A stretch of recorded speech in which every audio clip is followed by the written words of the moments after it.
देखिए भाई, number second derivation, इस डायग्राम एक को ही अपन सब में काम में ले लेंगे सभी डेरिवेशन में। देखो नंबर सेकंड अपन ले रहे हैं अधिकतम ऊंचाई तक पहुंचने में लगा समय।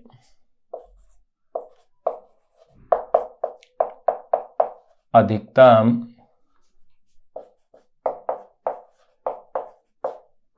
ऊंचाई तक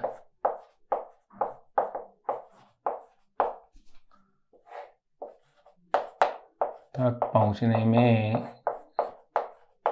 लगा समय। मान लिया कि वो समय में क्या ले रहा हूं, स्मॉल टी से ले रहा हूं। देखिए अधिकतम ऊंचाई तक पहुंचने में लगा समय, उसके लिए अपन को डेरिवेशन करनी है। तो ध्यान रहे अपन को समय चाहिए।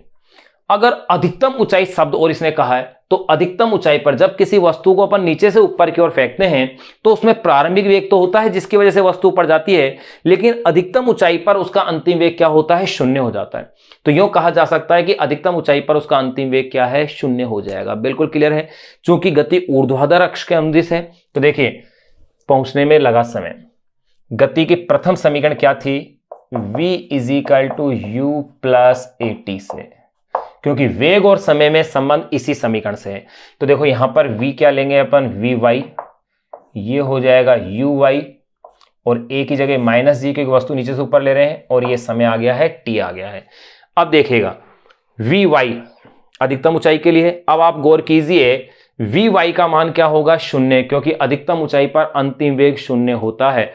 और जब किसी वस्तु को स्वतंत्रता पूर्वक छोड़ा जाता है तो वस्तु का प्रारंभिक वेग शून्य होता है। ये दो स्थितियां याद रखनी है जो कि न्यूमेरिकल्स में अपन तीसरे चैप्टर में काम में ले चुके हैं इन कॉन्सेप्ट को। तो देखिए चूंकि अधिकतम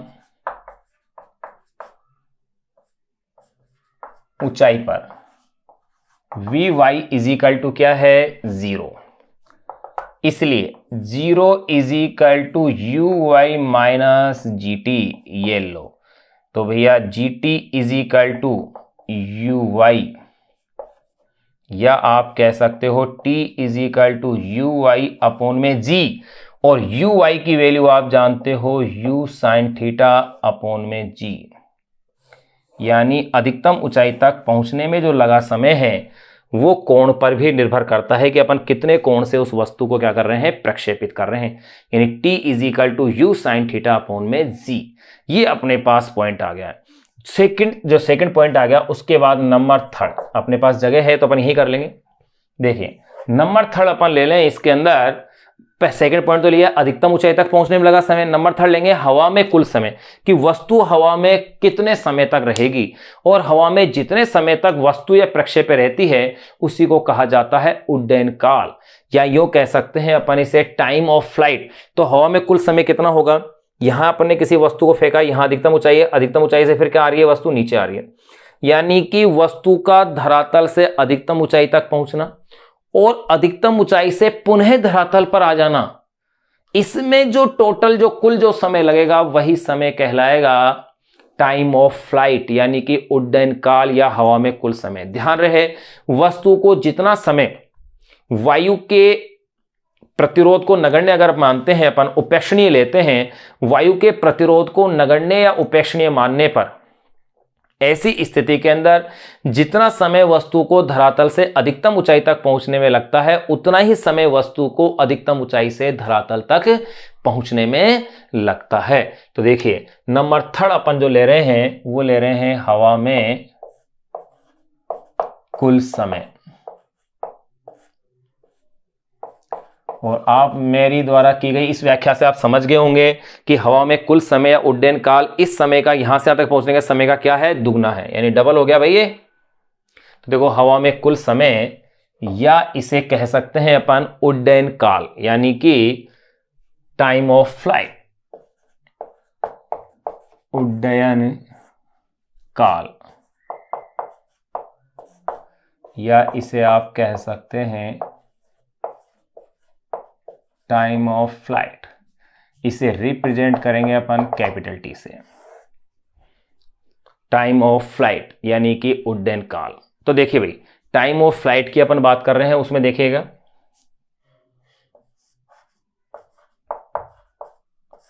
वायु प्रतिरोध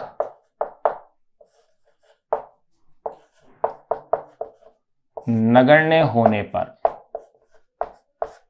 वायु प्रतिरोध नगण्य होने पर वस्तु को जितना समय, चलो इससे पहले अपन उड्डयन काल की परिभाषा तो लिख दें, उसके बाद फिर अपन इस कॉन्सेप्ट को लिखेंगे। भाई उड्डयन काल है क्या, यह भी अपन ने व्याख्या तो कर ली, लेकिन उस पॉइंट को नोट नहीं किया है। तो पहले उस पॉइंट को नोट कर लें कि उड्डयन काल है क्या, यानी हवा में जो कुल समय रहा वस्तु का वही उड्डयन काल हुआ। या अपन इसकी परिभाषा क्या कह सकते हैं कि प्रक्षेपक द्वारा, प्रक्षेप अपन यहां से फेंका, यानी प्रक्षेपक द्वारा प्रेक्षण बिंदु से सतह तक पहुंचने में लिया गया समय, प्रेक्षण बिंदु से सतह तक पहुंचने में लिया गया समय। तो ब्रैकेट में अपन लिख सकते हैं प्रक्षेपक द्वारा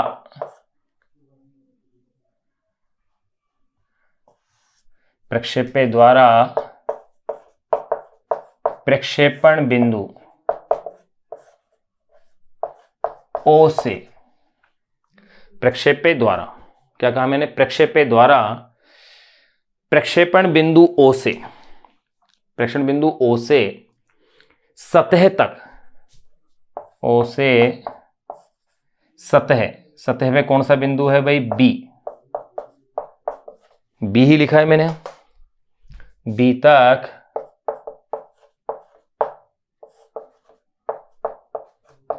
पहुंचने में लगा समय। ये लो, ये अपन ने इसकी परिभाषा दे दी है। अब अपन इसके फॉर्मूले की बात करेंगे। अब यहां अपन उस कॉन्सेप्ट को लिख सकते हैं कि यदि वायु प्रतिरोध नगण्य हो, उपेक्षणीय हो, तो ऐसी स्थिति में वस्तु को जितना समय धरातल से अधिकतम ऊंचाई तक पहुंचने में लगता है, उतना ही समय वस्तु या प्रक्षेपक को अधिकतम ऊंचाई से धरातल तक पहुंचने में लगता है। तो देखिए,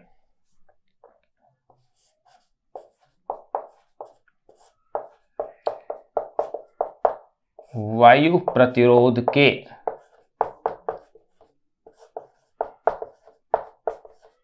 नगण्य होने पर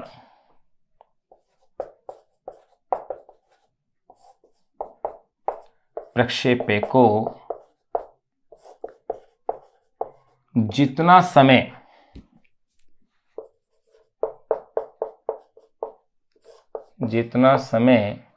वायु प्रतिरोध के नगण्य होने पर प्रक्षेपक को जितना समय धरातल से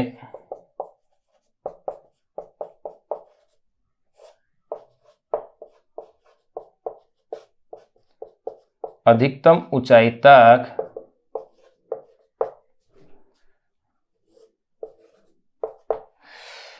वायु प्रतिरोध के नगण्य होने पर प्रक्षेपक को जितना समय धरातल से अधिकतम ऊंचाई तक पहुंचने में लगता है,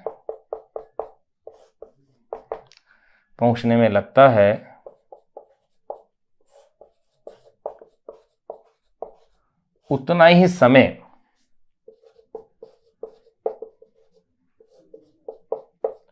प्रक्षेपक को अधिकतम ऊंचाई से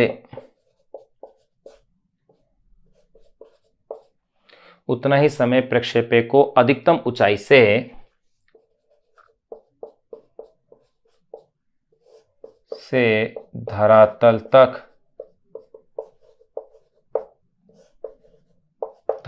तक पहुंचने में लगता है। इसलिए हवा में कुल समय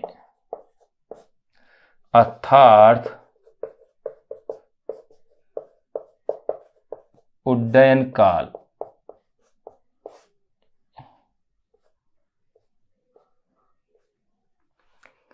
इसलिए हवा में कुल समय अर्थात उड्डयन काल क्या होगा वो देखिए।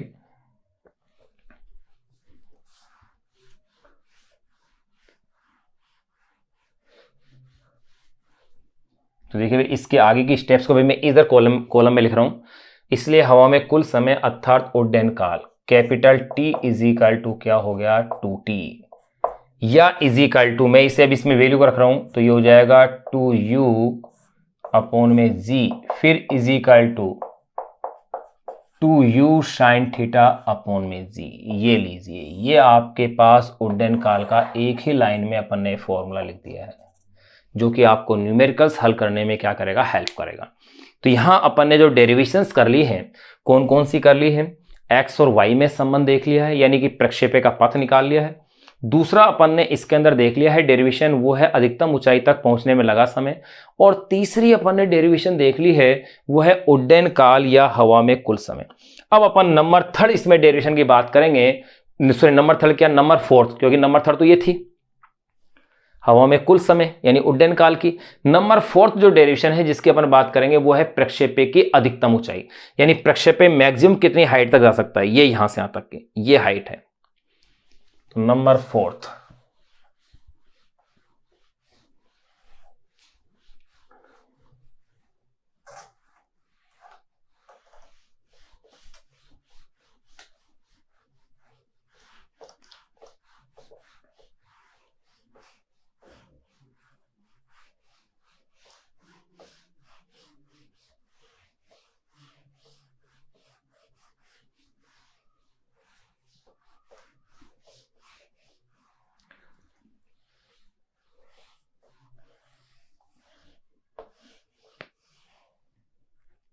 देखिए नंबर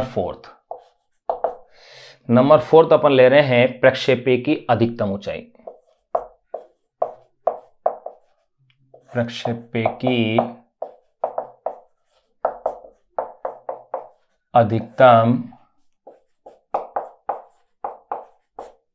ऊंचाई, और इसे रिप्रेजेंट कर रहे हैं अपन कैपिटल एच से। अब देखिएगा अधिकतम ऊंचाई या यूं कह सकते हैं अपन मैक्सिमम जो हाइट है वो है क्या भाई, पहले अपन इसको परिभाषित कर सकते हैं भाई क्या है ये मैक्सिमम हाइट है। तो कैसे डिफाइन अपन कह सकते हैं, तो अपन यूं कह सकते हैं प्रक्षेपे द्वारा तय की गई अधिकतम ऊर्ध्वाधर दूरी, भाई वाई तो है ये ऊर्ध्वाधर दूरी वाई हो गई, ये जो अधिकतम ऊर्ध्वाधर दूरी जो प्रक्षेपे तय कर लेगा यही क्या होगी, अधिकतम ऊंचाई होगी, और क्षैतिज दूरी होगी वो उसकी परास बन जाएगी। तो सिंपल सा अपन एक ही शब्द में कह सकते हैं कि प्रक्षेपे द्वारा तय की गई अधिकतम ऊर्ध्वाधर दूरी, प्रक्षेपे द्वारा तय की गई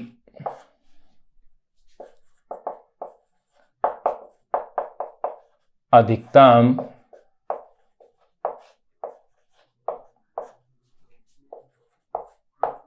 ऊर्ध्वाधर दूरी, इसकी अपन को कैलकुलेशन करनी है, यही अधिकतम ऊंचाई है। अब देखिएगा अधिकतम ऊंचाई की गणना अपन इसमें गति की दूसरी समीकरण से भी कर सकते हैं। कैसे कर सकते हैं भाई, आपके पास दूरी ज्ञात करवा रहे हैं और समय अपन ज्ञात कर चुके हैं, लेकिन उसमें थोड़ी जटिलता आ जाएगी। हल तो किया जा सकता है, बुक्स में शायद हो सकता है उसी मेथड से कर रखा हूं। मैं इसको और भी सिंपल मेथड से बता दूं, आप इसमें थर्ड इक्वेशन भी यूज कर सकते हो। क्यों, क्योंकि इनिशियल वेलोसिटी तो आपके पास है ऊर्ध्वाधर गति में, और फाइनल वेलोसिटी अधिकतम ऊंचाई पर क्या होती है, शून्य हो जाती है। तो ये लो और भी इजी हो गया। तो अपन इसी प्रोसीजर को अपन या इसी मेथड को अपन इसमें यूज कर सकते हैं। तो देखिए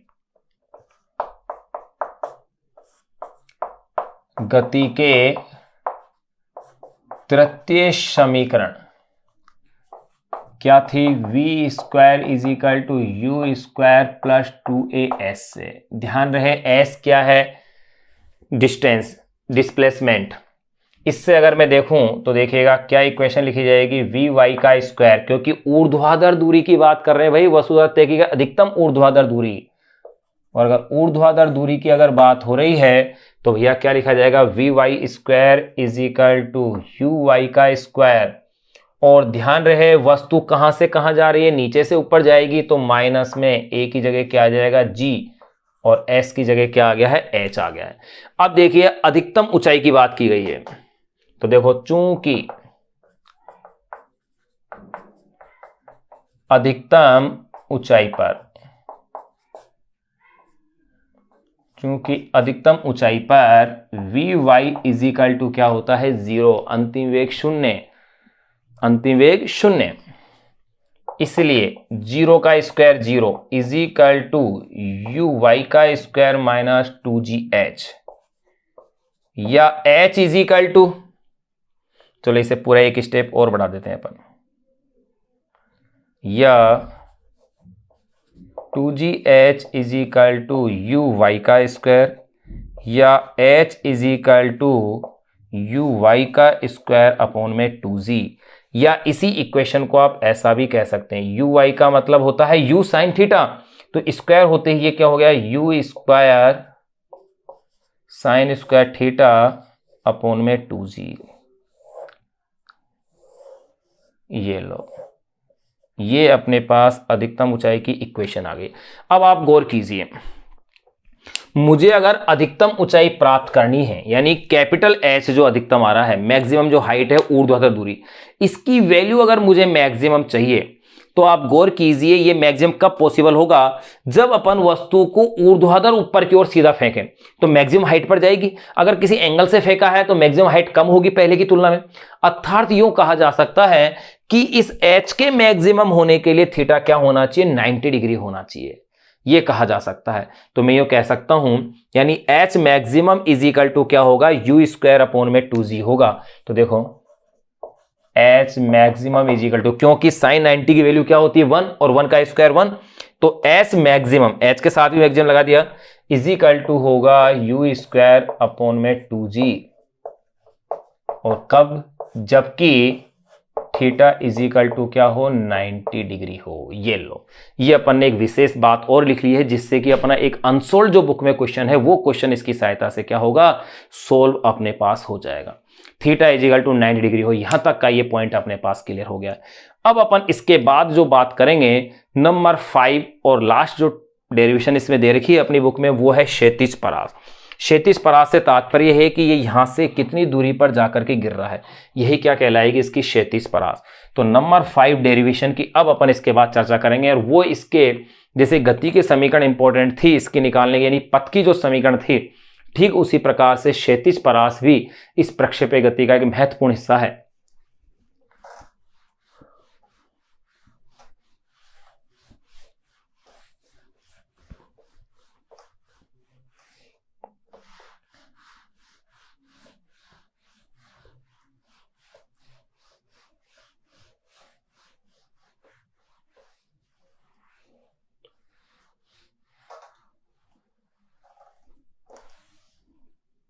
तो देखिए भाई, नंबर 5 डेरिवेशन अपन कर रहे हैं। नंबर 5 नंबर पे क्षैतिज परास यानी आर का क्या करना है, मुझे मान ज्ञात करना है।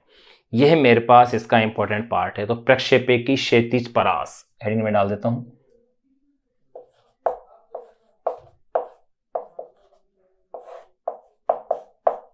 प्रक्षेपी की क्षैतिज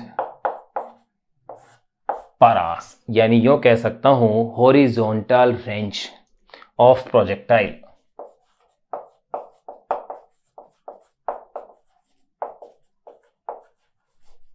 रेंज ऑफ प्रोजेक्टाइल। अब देखिए भाई, क्षैतिज परास है क्या, इसकी भी पहले परिभाषा तो लिख दें कि क्षैतिज परास को कैसे अपन परिभाषित कर सकते हैं। प्रक्षेपण बिंदु से, देखो ध्यान रखना, प्रक्षेपण बिंदु से वह अधिकतम दूरी जहां प्रक्षेप्य धरातल से क्या होता है, टकराएगा, यहां से अधिकतम दूरी जहां पर ये टकराएगा। तो मैं कह सकता हूं प्रक्षेपण बिंदु से, प्रक्षेपण बिंदु से वह अधिकतम दूरी, वह अधिकतम दूरी, वह अधिकतम दूरी जहां प्रक्षेप्य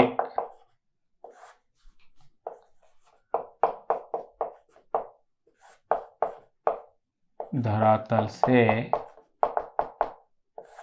टकराएगा, वही क्या कहलाएगी, क्षैतिज परास कैपिटल आर कहलाएगी। ये लो, इसके लिए अपन को फॉर्मूला लिखना है। अब देखिए भैया, क्षैतिज दूरी की ये बात कर रहे हैं, यानी क्षैतिज परास की अगर बात कर रहे हैं तो कन्फर्म है दूरी बराबर चाल इंटू समय होता है।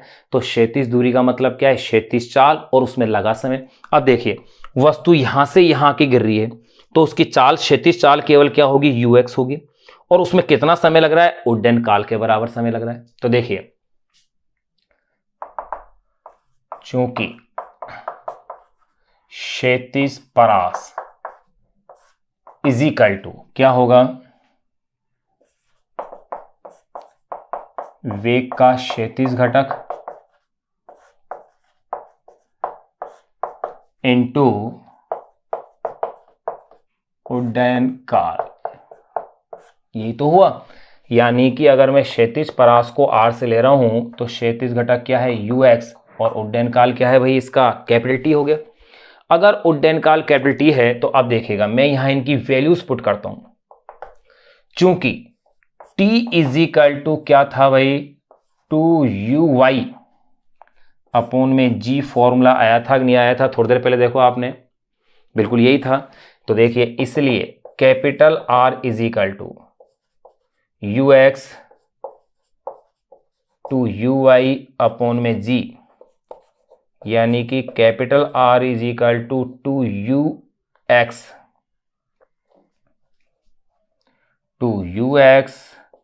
uy अपोन में g। एक फॉर्मूला तो ये आ गया क्षैतिज परास का, ये लीजिए, एक तो फॉर्मूला ये आया है, एक फॉर्मूला मेरे पास ये आ गया। इक्वेशन नंबर मैंने इसे नाम दे दिया है 2।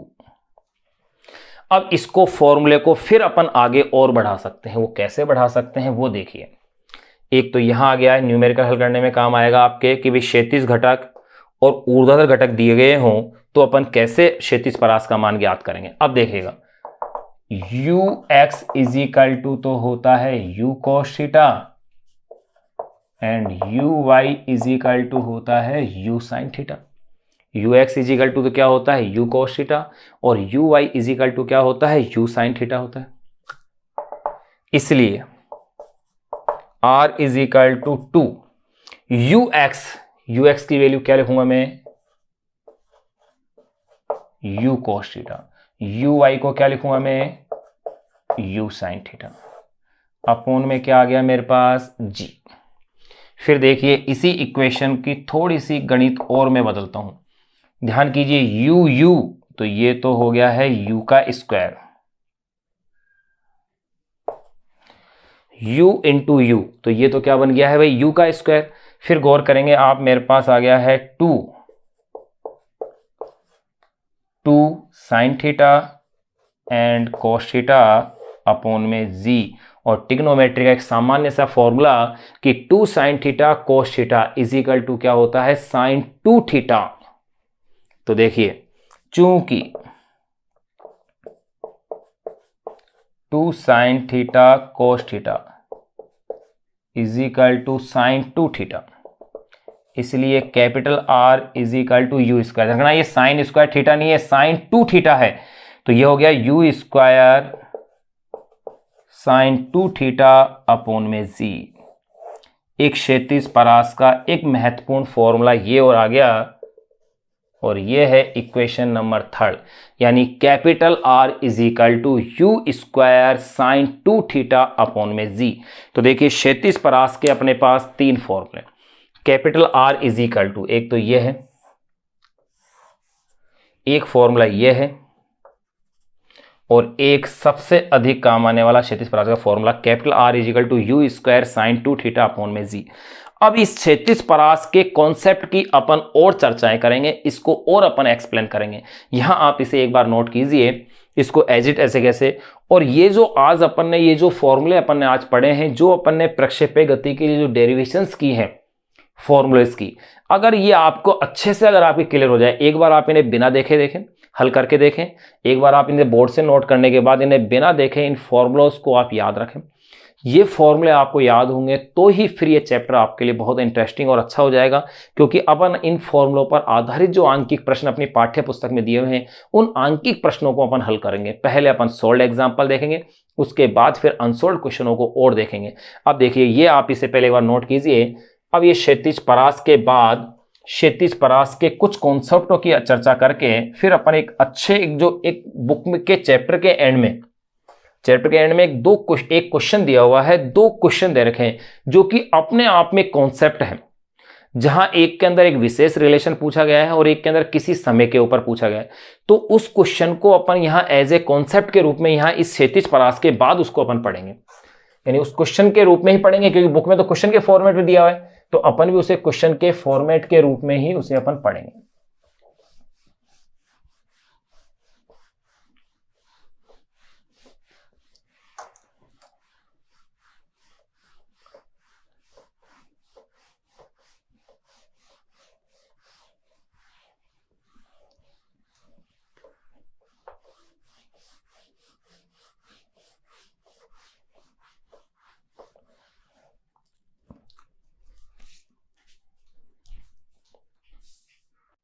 देखिए अपन ने क्षैतिज परास का फॉर्मूला निकाल लिया था, अपन प्रक्षेपी गति जो पढ़ रहे थे प्रोजेक्टाइल मोशन के अंदर अपन ने जान लिया था, हाइट के लिए फॉर्मूला निकाल लिया था, टाइम ऑफ फ्लाइट के लिए अपन ने फॉर्मूला निकाल लिया था, और जो रेंज थी उसके लिए फॉर्मूला निकाला था। रेंज का जो फॉर्मूला आया था capital R is equal to u square sine 2 theta upon में जी। ये आपको स्पेशल याद रखना है क्योंकि इसी फॉर्मूले से अपन एक आगे कॉन्सेप्ट और पढ़ रहे हैं। देखो जहां अपन ने परास वाला फॉर्मूला पढ़ा है रेंज वाला, उसी में अपन आगे की बात कर रहे हैं कि ये अपने पास फॉर्मूला आया था capital R is equal to u square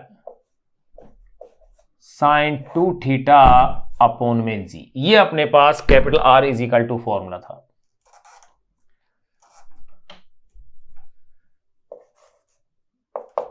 capital R is equal to u square sine 2 theta upon में जी आया था। अब देखिएगा इसी से अगर मेरे को मैक्सिमम मान चाहिए, R का मैक्सिमम मान कब पॉसिबल है, जैसे H का मैक्सिमम मान कब पॉसिबल था, जब मैं उसको सीधा ऊपर ऊर्ध्वाधर ऊपर की ओर फेंक रहा था, यानी कि एंगल कितना डिग्री था, 90 डिग्री था।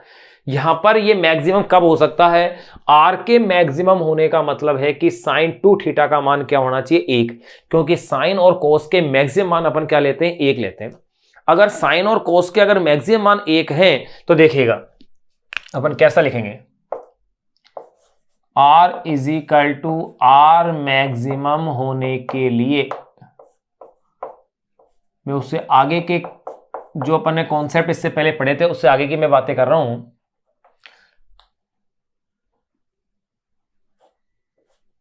R is equal to R maximum होने के लिए क्या होना चाहिए, sine 2 theta is equal to क्या लिखा जाएगा, 1। R is equal to R maximum होने के लिए sine 2 theta is equal to क्या लिखूंगा मैं इसे, 1।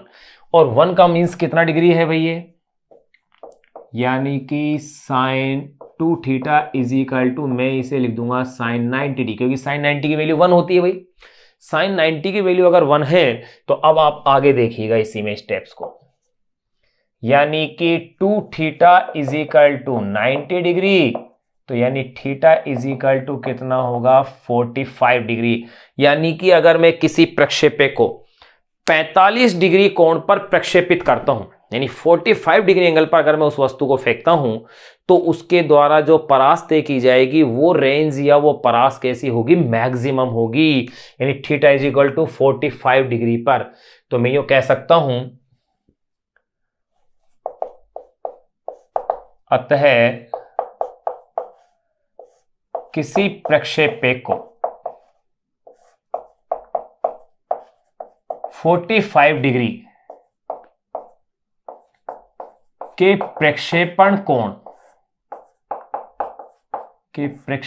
कोण से प्रक्षेपित करने पर, अतः किसी प्रक्षेपे को 45 डिग्री, अतः किसी प्रक्षेपे को 45 डिग्री के प्रक्षेपण कोण से प्रक्षेपित करने पर, अतः किसी प्रक्षेपे को 45 डिग्री के प्रक्षेपण कोण से प्रक्षेपित करने पर उसकी परास अधिकतम होगी, उसकी परास अधिकतम होगी। और उसके लिए अपन यूं कह सकते हैं, अर्थात theta is equal to 45 degree, तो R maximum is equal to, अब मेरे पास क्या फॉर्मूला हो जाएगा, यू स्क्वायर अपॉन में जी। ये मेरे पास सीधा R मैक्सिमम का वैल्यू आ जाएगा। क्यों, क्योंकि देखो 45, थीटा की वैल्यू 45 इंटू 2 यानी 90, और साइन 90 की वैल्यू क्या होती है 1। एक कॉन्सेप्ट अपन ने ये देख लिया, एक तथ्य और अपन इसमें परास का देखेंगे। परास का क्या फॉर्मूला देखेंगे, अगर मैंने ये मान लिया कि देखो अपन ने क्या पढ़ा है कि क्षैतिज से अगर कोण थीटा है तो अपने पास रेंज का ये फॉर्मूला आ रहा था। अगर यही कोण ऊर्ध्वाधर से थीटा होता, अगर यही कोण ऊर्ध्वाधर से थीटा होता तो क्षैतिज से कोण क्या बनेगा, 90 माइनस थीटा। अगर 90 माइनस थीटा है मतलब पूरा कोण है, तो अपन इसके लिए भी एक कॉन्सेप्ट देख सकते हैं। क्या देख सकते हैं, देखिएगा उस चीज को। मैं अगर यूं कह दूं कि यदि थीटा प्रक्षेपे द्वारा, यदि थीटा प्रक्षेप्य द्वारा, यदि थीटा प्रक्षेप्य द्वारा क्षैतिज से बनाए गए कोण की जगह, यदि थीटा प्रक्षेप्य द्वारा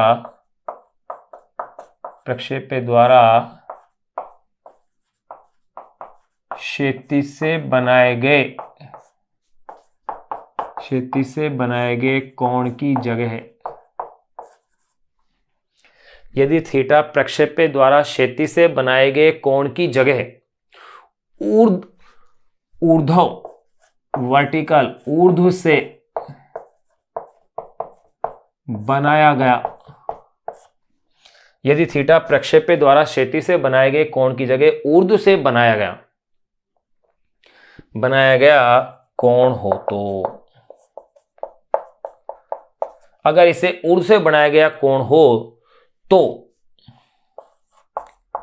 थीटा की जगह क्या लेना पड़ेगा अपन को भाई, 90 माइनस थीटा रखने पर। तो थीटा की जगह 90 माइनस थीटा रखने पर, अगर थीटा की जगह 90 माइनस में थीटा रखता हूं तब मैंने मान लिया कि भाई परास क्या है, आर डैश है। यानी यो कह सकता हूं, अपन जानते हैं कि थीटा और 90 माइनस थीटा क्या है, पूरक कोण। अर्थात मैं जो रेंज ज्ञात कर रहा हूं, या यूं कह सकता हूं जो मैं परास ज्ञात कर रहा हूं वो मैं ज्ञात कर रहा हूं पूरक कोण के लिए। तो देखो बनाया गया कोण हो तो थीटा की जगह 90 माइनस थीटा रखने पर R dash is equal to, देखो क्या लिखा जाएगा, यू स्क्वायर साइन 2, थीटा की जगह क्या लिख रहा हूं मैं, 90 माइनस थीटा अपॉन में जी, यही तो फॉर्मूला बनेगा। फिर इसी में आप आगे देखिए, R dash is equal to u square sine 2 को भीतर मल्टीप्लाई कीजिए 180 माइनस 2 थीटा अपॉन में जी। और ये ट्रिग्नोमेट्री का सामान्य से फॉर्मूला है कि 180 माइनस 2 थीटा किसके इक्वल होगा भाई, साइन 2 थीटा के। तो ये लो, इसे मैं कह सकता हूं you square sine 2 theta upon में जी। यानी कि यो कहा जा सकता है, अर्थात R dash is equal to क्या हो गया, आर। यानी कि पूरक कोणों के लिए क्षैतिज परास क्या होती है, समान होती है। यानी कि पूरक कोणों के लिए क्षैतिज परास क्या होती है, समान होती है। अगर मैं इसे यो भी कह सकता हूं, मैंने क्या दिया, अतः थीटा वे 90 माइनस थीटा पर, अतः थीटा वे 90 माइनस थीटा पर, 90 माइनस थीटा पर परास समान प्राप्त होती है, पर परास समान प्राप्त होती है, एग्जैक्टली इक्वल है। यानी कि मैं इसे इस तरह से भी समझ सकता हूं, देखो एक मैंने 30 डिग्री एंगल से फेंका और वो यहां पर जाके गिरी है। अगर मैं उसे 60 डिग्री एंगल से फेंकूं, क्योंकि यहां से एंगल 30 की जगह कितना बन जाए, 60, यानी कि ये 30 हो जाए, तब देखिए तब भी परास तो उतनी है, केवल ऊंचाई में जरूर इसमें क्या आ जाएगा, फर्क आ जाएगा। यानी इसे मैं वापिस से बना देता हूं,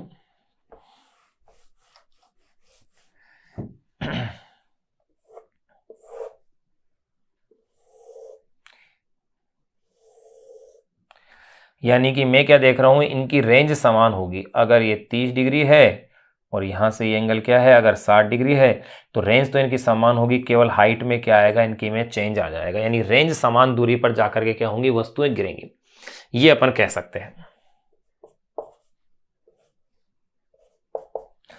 तो देखो ये मैंने कहा, अतः थीटा व 90 माइनस थीटा पर परास क्या होती है, समान प्राप्त होती है। जैसे यदि, एक्सप्लेन और कर ले अपन 60 और ये वाला,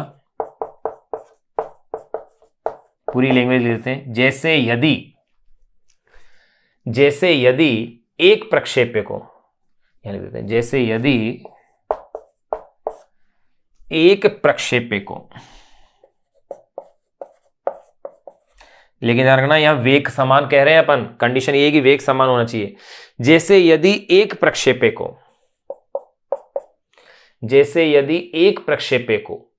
क्षैतिज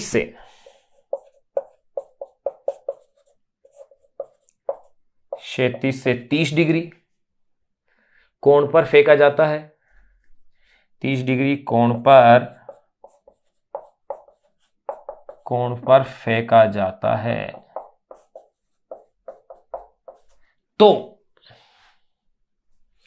तो इसकी परास, ध्यान रखना भैया, ऊंचाई में फर्क आ जाता है अधिकतम ऊंचाई में, लेकिन परास समान रहती है पूरक कोणों के लिए। जैसे यदि एक प्रक्षेप्य को क्षैतिज से 30 डिग्री कोण पर फेंका जाता है तो इसकी परास 90 - 30 = 60 डिग्री। क्षैतिज कोण पर,